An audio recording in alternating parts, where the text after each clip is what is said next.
What's up, demons and demonettes? Tis I, Atraxy, a demon, a queen, and here we are in Chains of Eternity, and we're putting out our first boss guide. But before we get into it, as always, toss a like and subscribe down below. Now, I didn't get the one out for a Plague Creeper. I was just had a very tight schedule with the release and other things going on.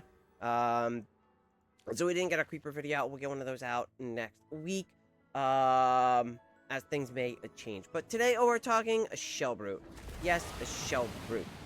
I'm gonna give you a couple squads that work. He's a very similar. He works almost exactly like his Primal Lord version. It's just not as bad. He doesn't like hit as much. He doesn't have weird reflexibilities. He's still gonna eat your heroes.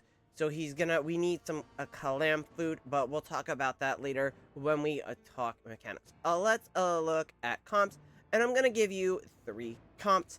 Now, the twins comp here is supposed to be the best comp. It's gonna be a high RNG comp. As you can see, it didn't go well for me. I'm gonna try this one later.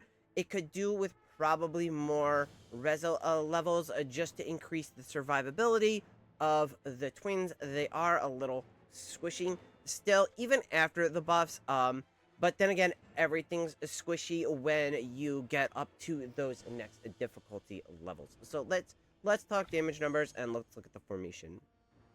So Sinbad's our main damage dealer here. He's going to also be our main damage dealer on one of the other teams that I'll show you, and then I'll show you a version that it doesn't use him.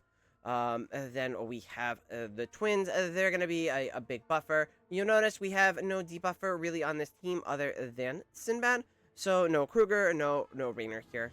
Mikola, Friesto, and Sonya. Sonya's being big in Dream Realm this season. Alright, so let's take a look at the formation.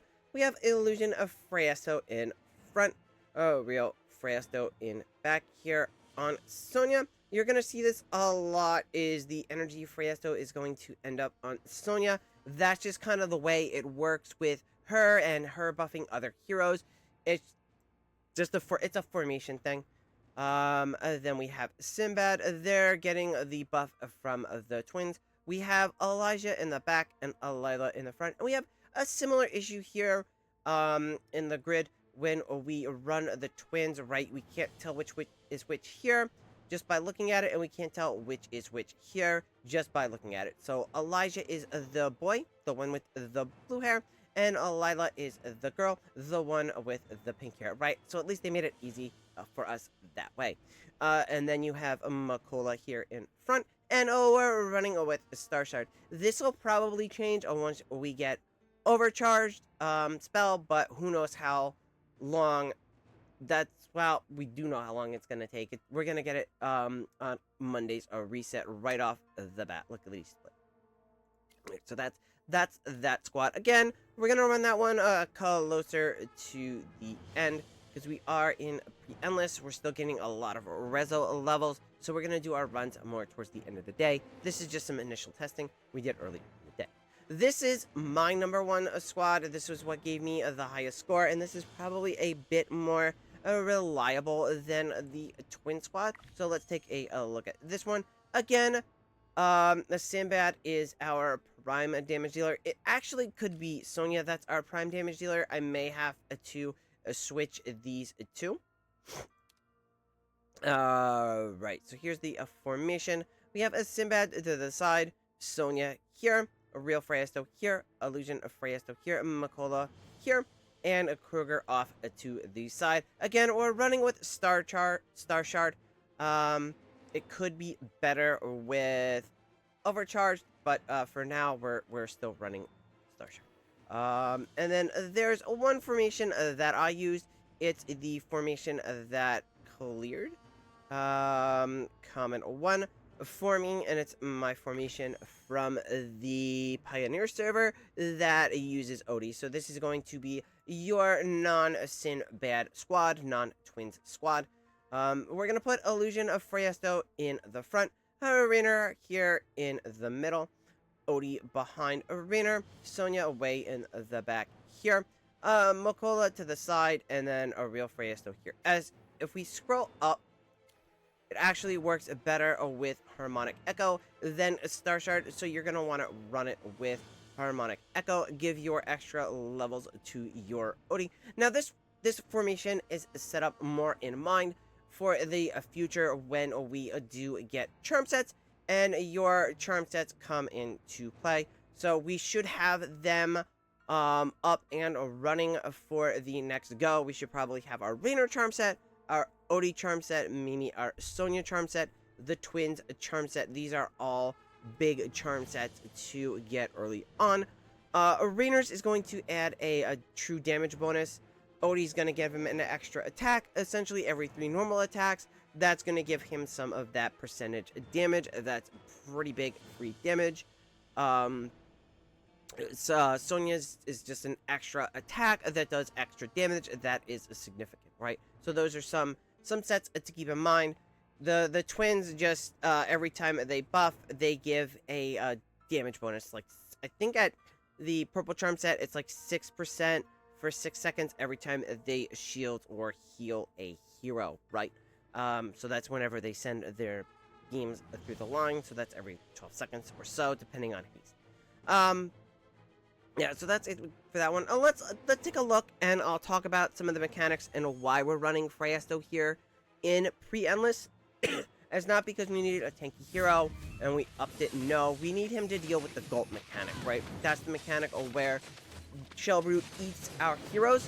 So the advantage of running a Freyasto here and setting it up like this is we want to get a Freyasto eaten by Shelbrute.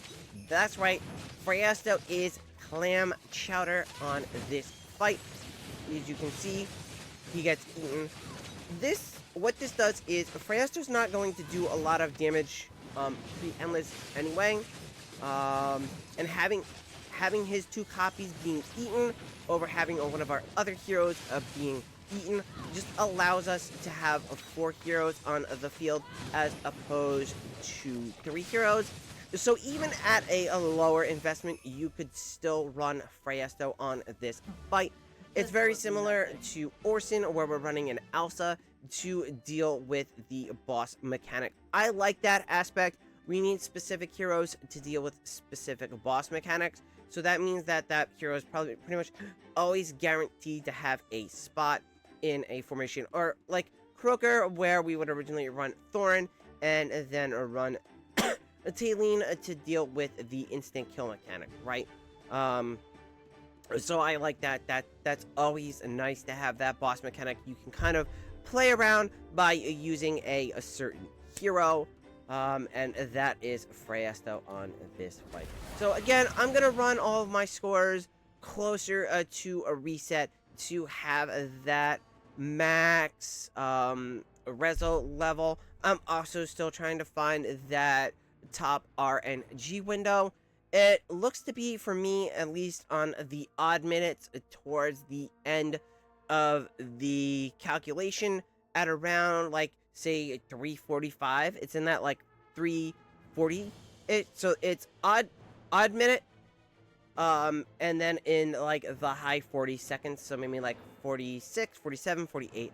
I don't know. That's my working theory, at least for me. I don't know if that'll work for you guys, but that is certainly something you could try if you're really trying to squeeze out that extra damage. One of the things I think I'm going to do this season is try to plot out the RNG algorithm to find the optimal times to run comps for our highest horses. At least that works for me, and then should hopefully work for you. I just don't know if everybody can be on at or around a reset. And that's it for this one. Good luck in your parses, and may you get first place.